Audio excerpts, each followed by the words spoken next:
This is the pathetic part of our podcast. That got weird, I feel like. A little bit. Did I say puberty too many times? I think you did. Made it really that was it, wasn't it?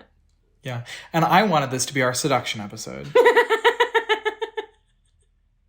It's never going to happen with me. When are you going to learn? No episode will be our seduction episode. Can't you just talk really sultry into the microphone and maybe just go from there? Can't you just do poetry and paint a picture that makes people really excited? Can't do it. Can you please do that voice for the rest of the podcast? I know what voice that was. I'm Cory. And I'm Natalie. And you have to say, this is pathetic. This is pathetic that's the pathetic poetic. Voice. Oh, I was going to say poetic because I'm the one flirting. Oh, but you're talking too sultry and slowly to catch up to me. This is a poetry comedy pig party. And you're invited. Poetry comedy pig party.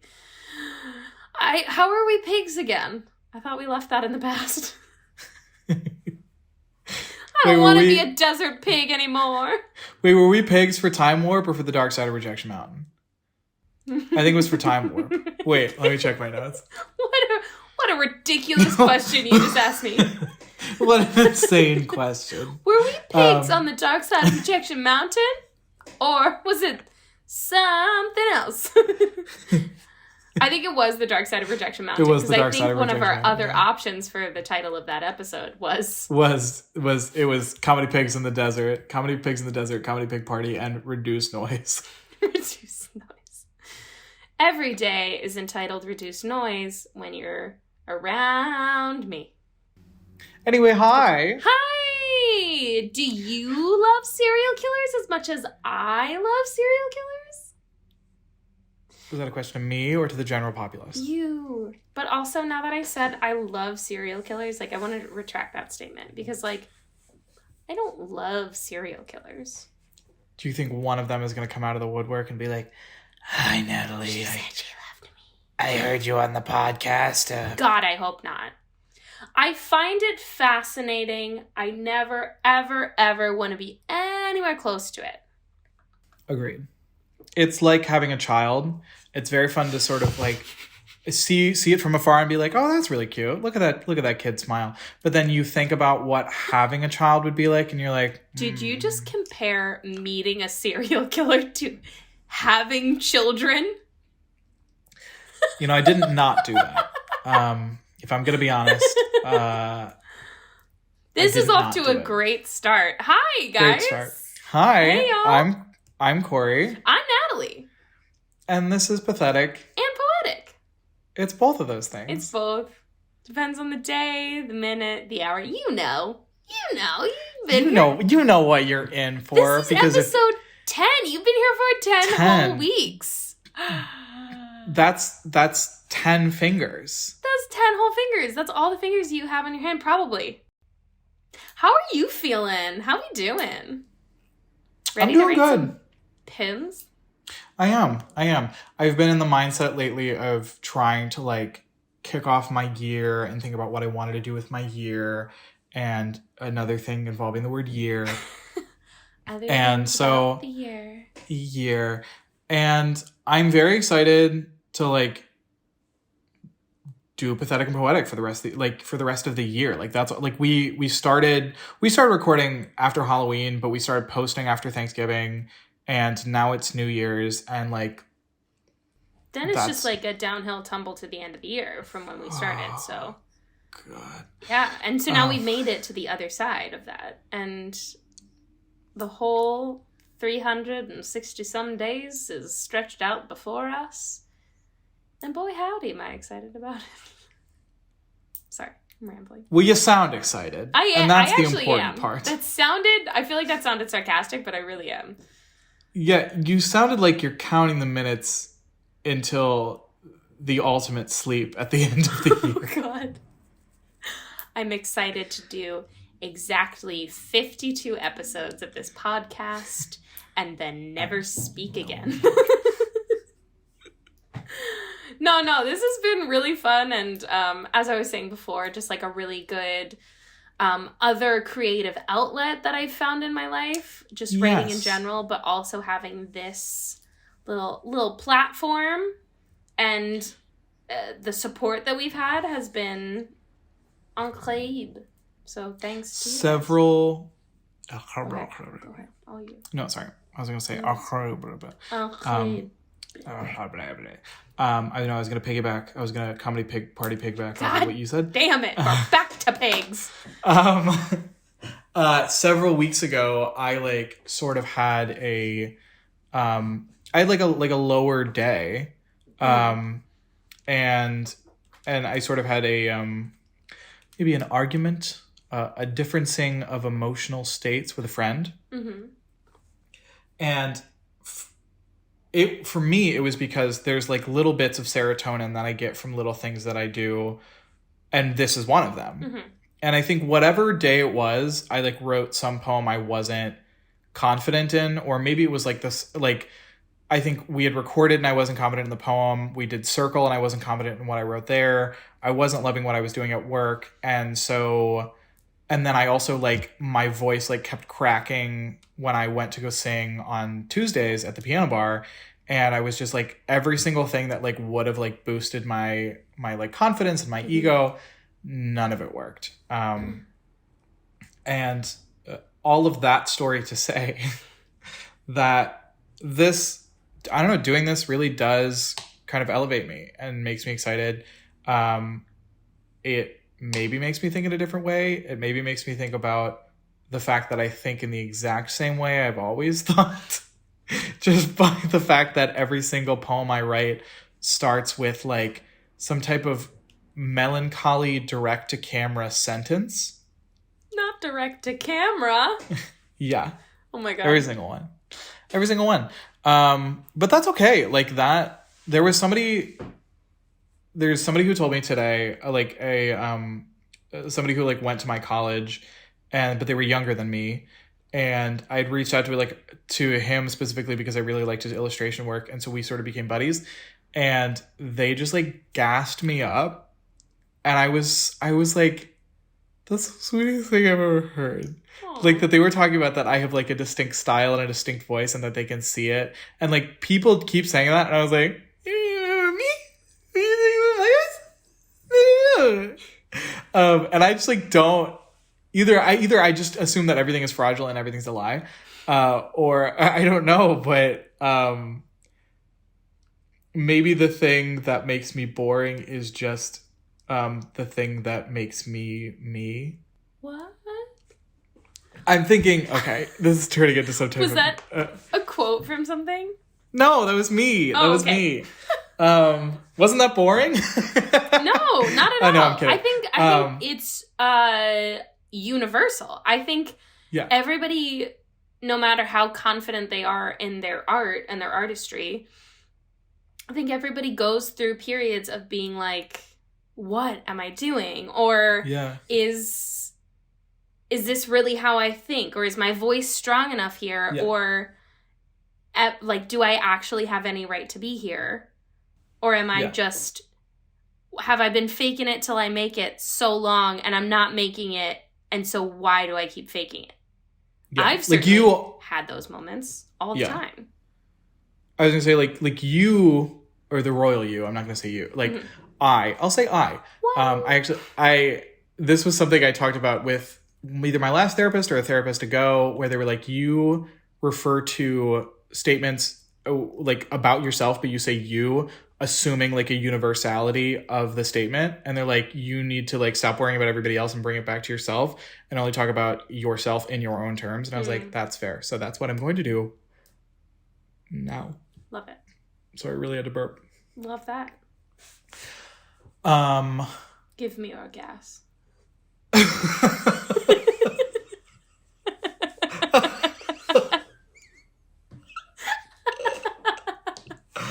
Oh my God. I don't know. Who said that? Wasn't me. Definitely wasn't me. Can we still be friends? Is it all over? It's all over, isn't it? I need a minute. Oh, no. I need a Madison minute. Oh, my God. Oh, my God. Okay. Just... I'm going to glide right past that. I just nearly end the podcast and our friendship and possibly the world. No, you just caught me so off guard. I was like talking about my mental states and just talked about something I learned in therapy. And I was not prepared whatsoever for what came out of your mouth. You burped. What was I supposed to say? Excuse you. God bless you. What am I, boring?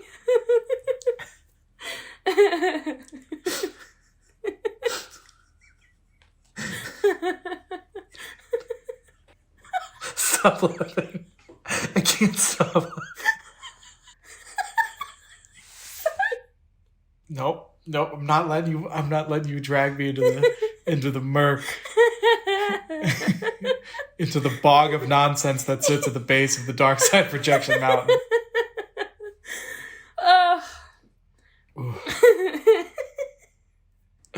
I can't say what I'm going to say because of how sentimental and serious it's going to be. I want to hear it. I'm so with sorry. With you laughing your fucking ass off. I didn't mean to ruin it. Oh my God. Okay. What I was going to say is, as an artist, I constantly see myself as multiple different people. Shut your face. Shut your mouth. I'm not even laughing at anything you're saying. I know. I just got the giggles now. It's all over. Whew. Okay. I'm good now. Okay. Please tell me more. So, as an artist, I constantly see myself as multiple different people. And the stuff that I'm currently doing would be like the stuff I'm trying to get away from, the stuff I'm trying to advance, the stuff I'm trying to like make better. It's the boring stuff. Whereas to everybody else, that's your you. Like the part that you perceive to be boring is the voice that everybody else sees, because they're not projecting on you the way that like you're projecting on yourself, and the way that like they may see some but of like your potential or be like stuff like that, but it's not the same of like the belittlement and the downtrodden and like all of that type of stuff that like I do to myself, or that I would assume someone else does to themselves. That you're like, it's your belief that you're boring is the thing that excites other people.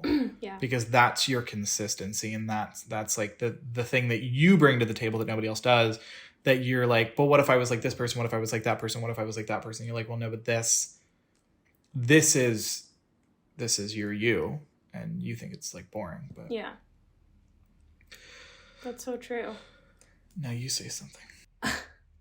I just actually had like a recovered memory as you were talking about that. I did not write a ton when I was in college. I wrote a lot when I was in high school, and then just sort of fell off. But I just remembered that I cannot even for the life of me remember what show it was for, but they were like, come in with a poem and like basically do it as a monologue, like perform it, but with a poem. And I brought in a poem that I wrote, but then I flubbed the words and was like, can I start over? And they were like, actually, like, what you did was great. And so I'm thinking, I failed this. This is horrible. And then he goes, no, that was actually awesome. Like, you don't have to do it again because we've seen what we needed to see. And I truly think he meant that. Like, out in the real world, if people say that, like, you can pretty much bet that, like, you have not gotten whatever that job was. But in a college setting, yeah, they might actually mean it. And I had gotten like a minute into the poem, and then I just like froze. Yeah. And he goes, who wrote that? And I was like, Karen Phillips. Did you actually make up a fake name? I made up a name. I made up a name because I was like so mortified that I had messed up my own poem. I think it's easier to mess up your own poem than it is to mess up other people's. In hindsight, I'm like, why didn't you just... Like, honestly, then I probably would have gotten cast. Yeah. Well, I go back to the holding room and I, like, go to my friend and I was like, I ruined it. I ruined everything. Everything's over. They're going to kick me out of school. It's terrible. Not at all.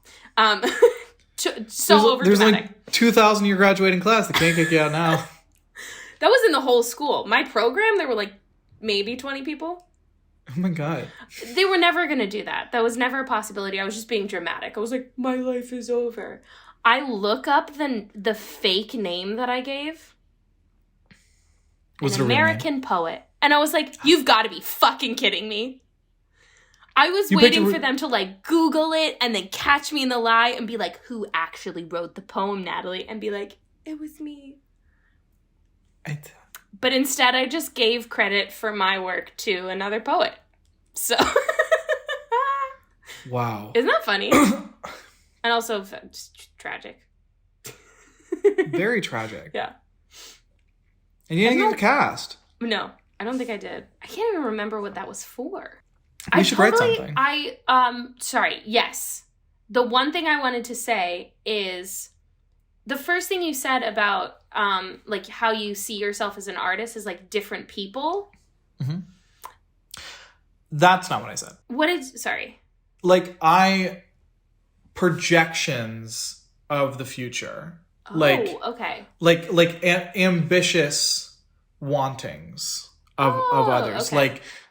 Like seeing other successful illustrators and then projecting myself as, you know, having only doodled a face, but being like, well, my belief of myself is tied to then my want for myself and my projection forward and trying to, like, you know, be those.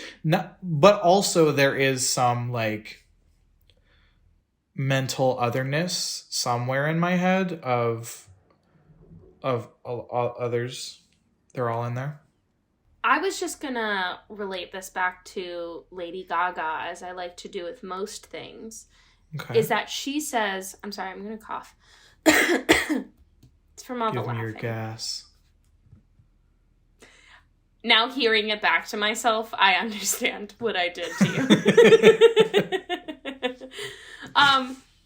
No, but she had made this statement about how basically when she goes into writing an album, she sees it as a character going on a journey. Like putting on an entirely new character of herself, which I thought was so interesting. And like some of our, like, acting techniques are some of the greatest actors or acting teachers of all time. We're taught their theories and philosophies on acting.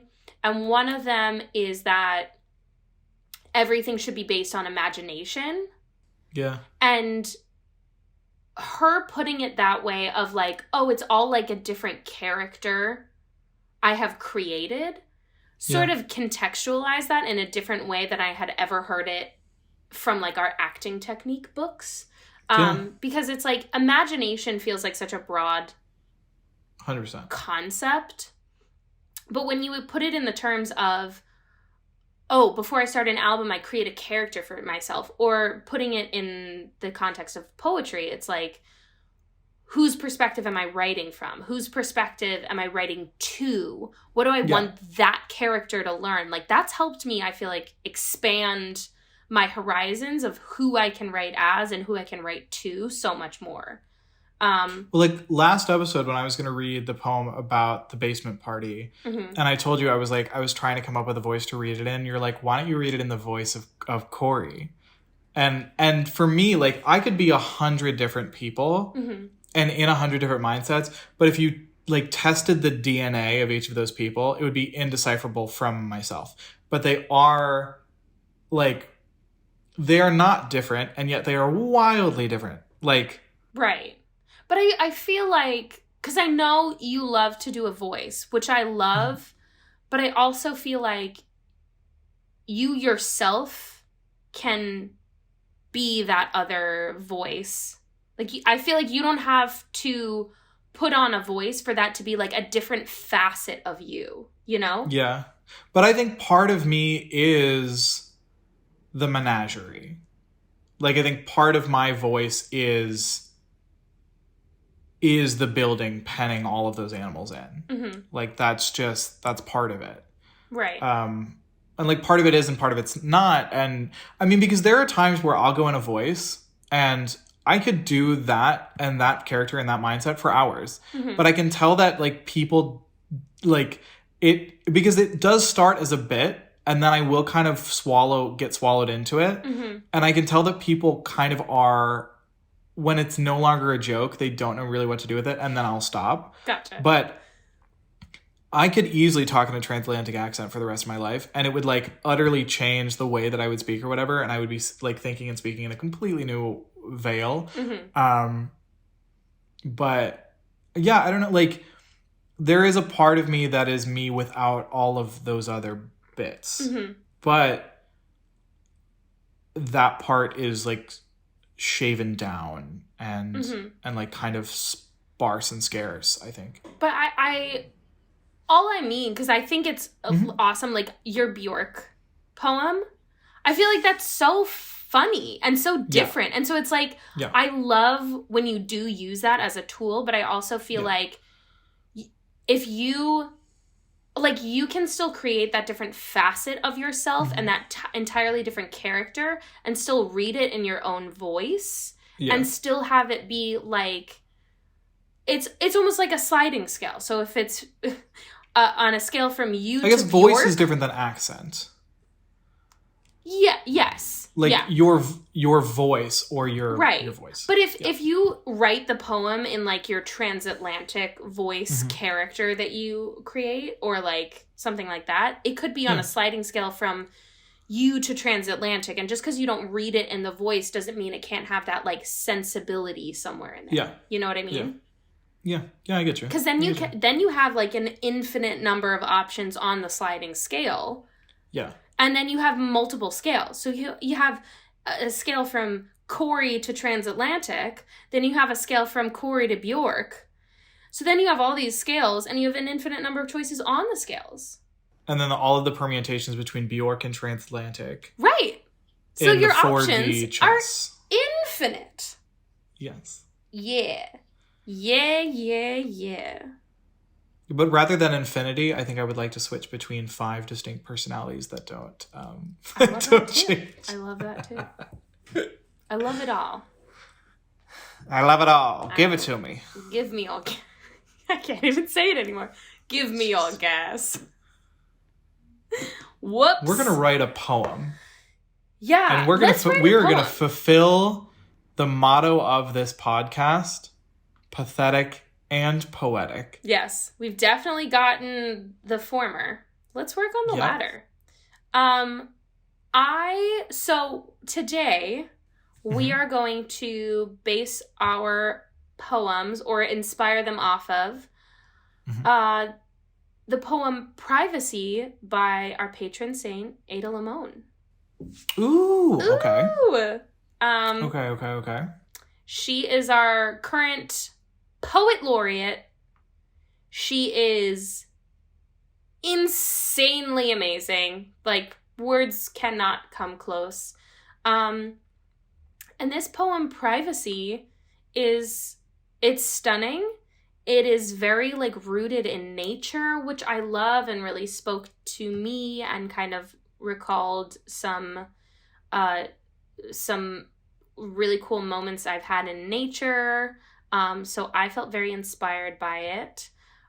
Cory, you said I get very old world from it. Like it feels very like the village wise woman on the outskirts of town in the shack covered in mushrooms, that you go to for a pluck of hair and a potion. Like it gives me like very, I don't know. It's got like the word Odin's ravens, the Bruja's eyes. Yeah. Or it uses the word nettles.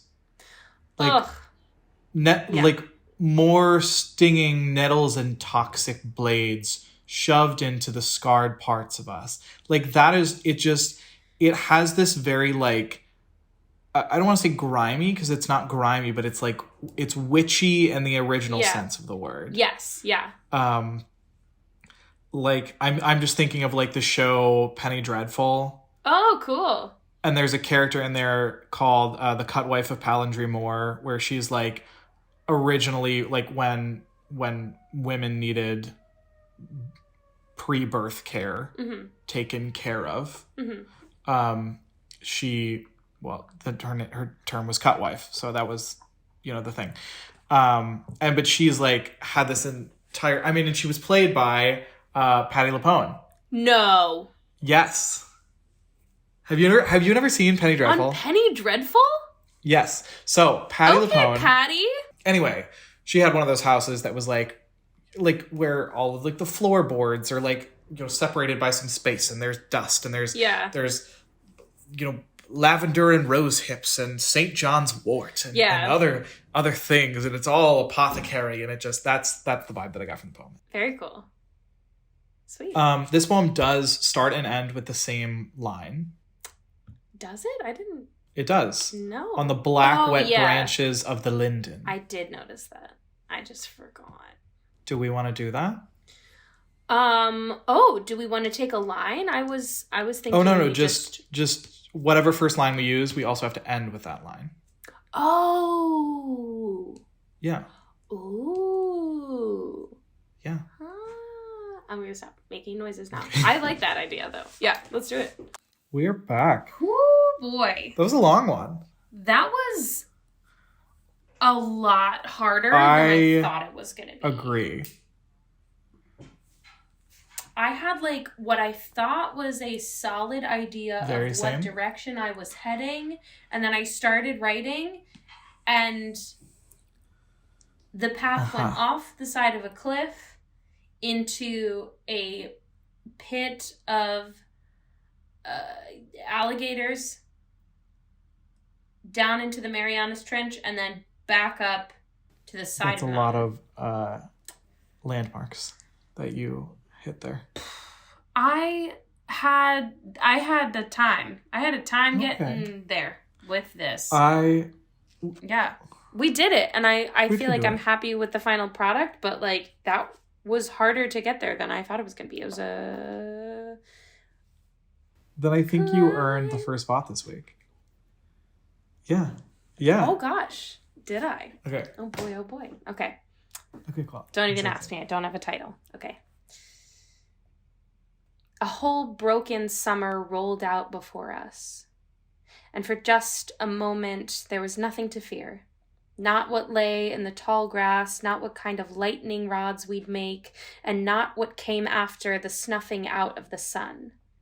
In this bath of everything amber, I don't think about the petty pace awaiting me on the other side. Tomorrow, coffee and a song, and tomorrow, a lost dog and a song, and tomorrow, a sunrise and more coffee. Are some people made for green grass and bare feet, for open fields and days? When the dark clouds roll in from the east, I want to watch for too long. I want to watch until I'm just static and blind optimism. I want to witness the whole wretched baptism and see it all still here when it's done. Or else watch the pigment wash away. I hardly believed I wasn't dancing through a painting to begin with. Let me be the witness to the end of the world, or at least the end of the world for all the leaves ripped away in the wind. I heard a rumor from the bear on my back porch. If you listen closely, just after the storms, the grasses start to sing the raindrops off their backs. The oak trees mumble the extra water away. And you, if you are quiet enough, your waterlogged eyelashes will start to dance along to it all. I want to stay and swim in the storms, but we are the tallest structures for miles. And not every heart is asking for electricity, so onward. There are fires that need stoking. There are songs and dogs and sunrises that need coffee. There are so many days to tessellate into a future, into a life, one with washcloths and shipwrecks and cryptids.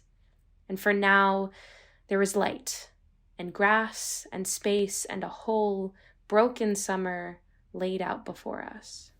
Holy wow. I think I fucked it up because I actually, in the beginning, I said rolled out before us. Shut your mouth. I said laid out before us. No. I ruined Stop. everything. Because that, like, I like the different words, because rolled out before us makes it sound like, because it was being delivered, and then laid out before us, it's already laid out. Mm-hmm. It's already been, like, you rolled it out at the beginning, you laid it out at the end. Right. That was gorgeous. Okay. Yes. I love the idea of what us as lightning rods. That, oh, yeah. What kind of lightning rods? Every corner of that poem is some, like, delicious woodsy visual. Like, just you on some big trek trail in the woods. And just notating just the different sounds and things that you see in the whole leafy green.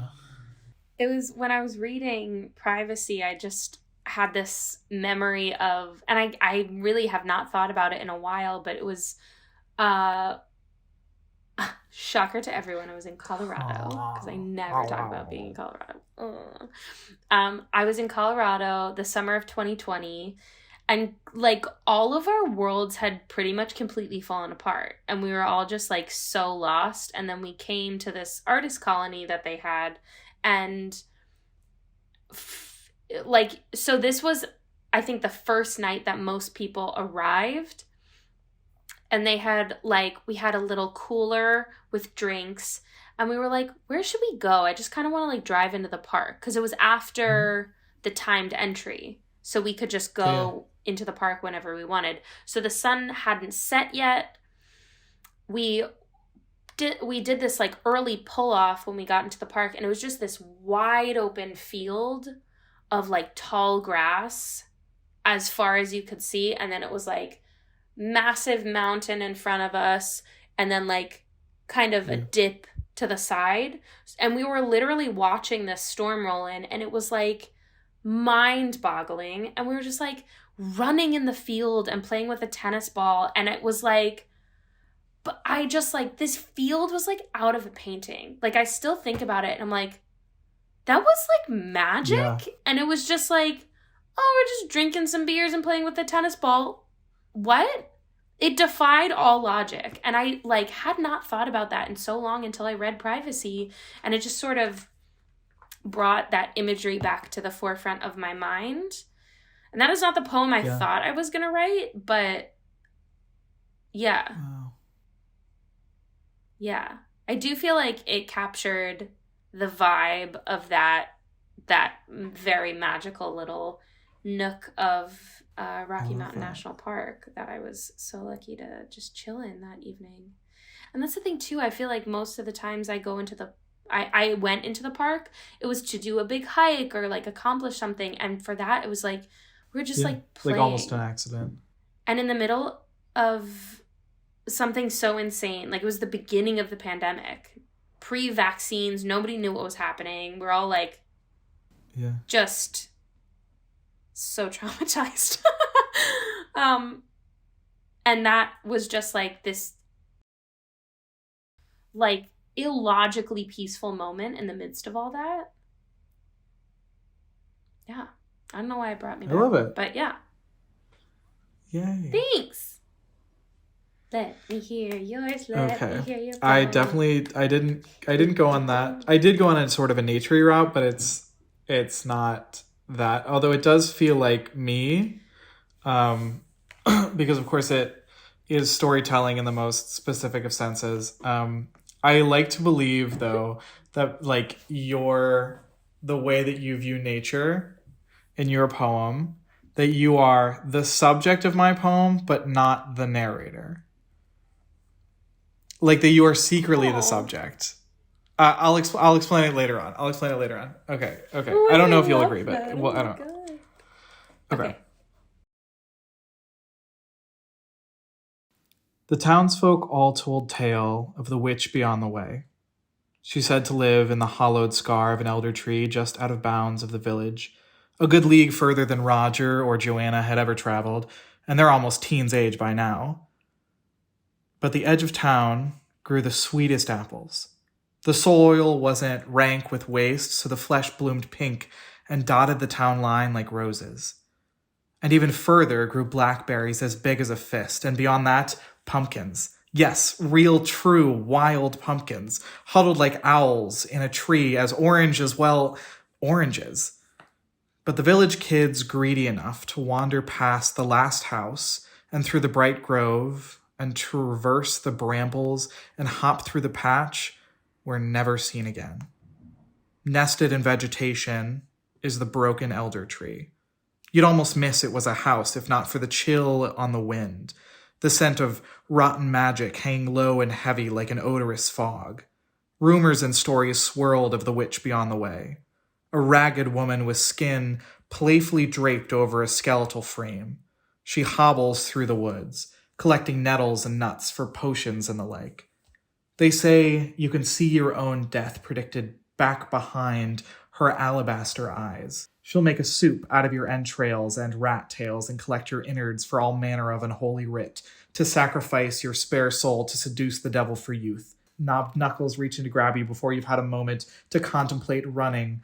You'd be bottled and pickled and severed and drank and never seen again. But then, where do the stories come from? Because the townsfolk all told tales of the witch beyond the way. Oh, my lord. Oh, my stars. And your garters? Am I the witch beyond the way? Maybe. Be it me? Oh my gosh, I'm pickling people? Well, so like... That was so good. Did you say rotten magic? Are those the words that came out yes, of your I did say rotten mouth? magic. Oh my gobbledy-god. What? I want... I loved this. Really?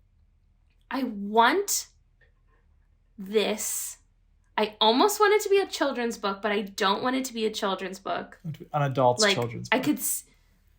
Almost. It gives me Sleepy Hollow vibes. Yeah. Or, like a... No, that's not it. Spooky Santa. I was going to say like a spookier Stregonona, but that is incorrect. No, you're not wrong. You're not wrong. Am I not wrong? No, Stregonona, she's the wise woman witch of the village in all the children's books. Yeah. So that's the thing is I started writing this and I was going through and it was like all of these like rumors and things, and I was like sort of borrowing words from privacy, like nettles and scarred and things like that. And so and I was like what would be the way to properly end this? And so it was kind of a line from Pirates of the Caribbean where he's like, where Jack Sparrow's in jail and they're all talking about like the rumors of the Black Pearl and how the Black Pearl leaves no survivors. And he goes, but where do the stories come from, I wonder? And so it's like that idea of like that. Well, I mean, in Pirates of the Caribbean, all the stories come from Jack Sparrow because he's like technically the only person who survived. But like sort of Scarlet Lettery, where like all of the townsfolk have sort of like moved you to the side of town, or like sort of Wicked-ish, where like everybody's made up all of these stories and part of the tale is no one survives. So like clearly everything is a lie, and it's just like this... The paradox of nobody survives, but someone has to survive to tell the stories. Exactly. And so just this naturey woman who lives on the outskirts of town.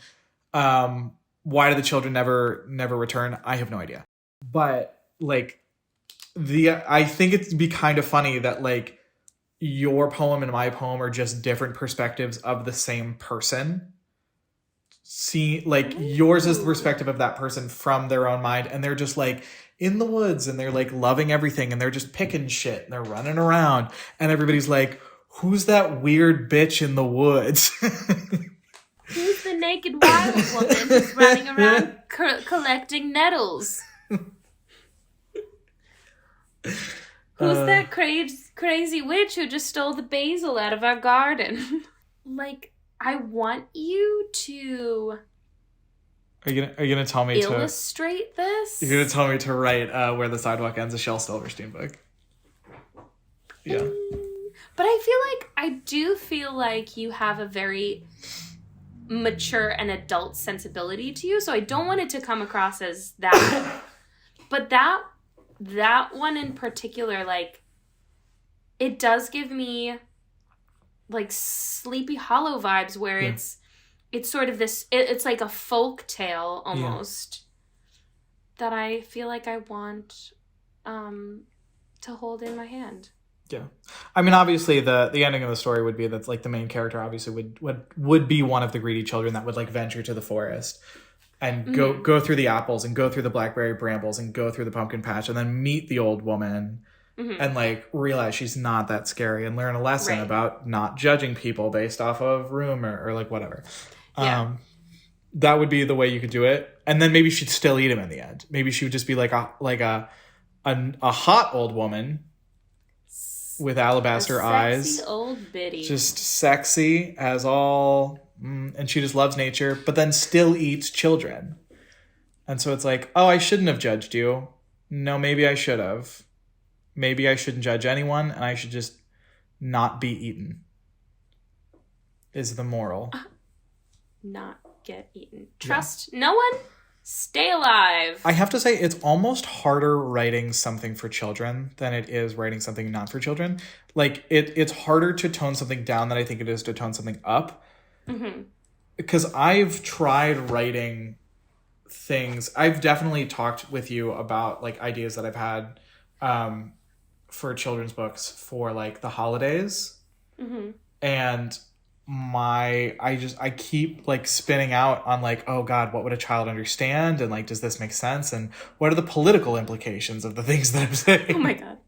I feel like you hit really well in the middle though, where it's not too like dumbed down for children, that it's like trite, but it's not like too lofty or overly complicated that Mom, they wouldn't understand it. Mama, what's a nettle?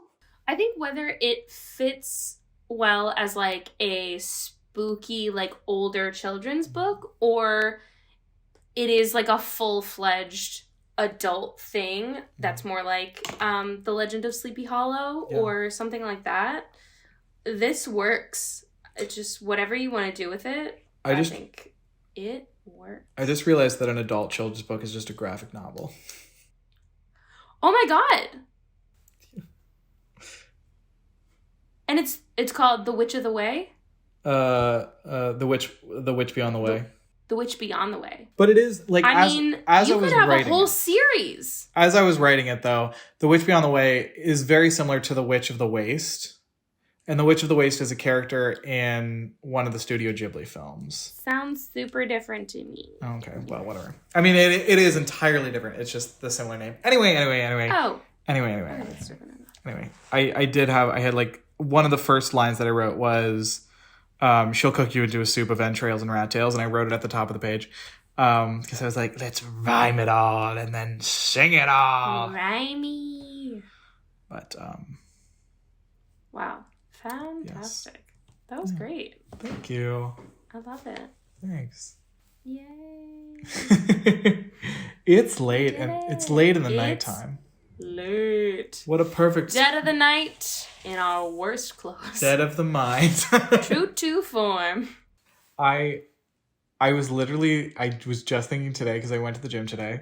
I went for like a quick hour. It was very nice. And I had a thought to myself and I was like, just because I'm not wearing my glasses doesn't mean that the men to whom the asses belong to, of which I'm staring, can't see me. Because they totally can. Oh my god.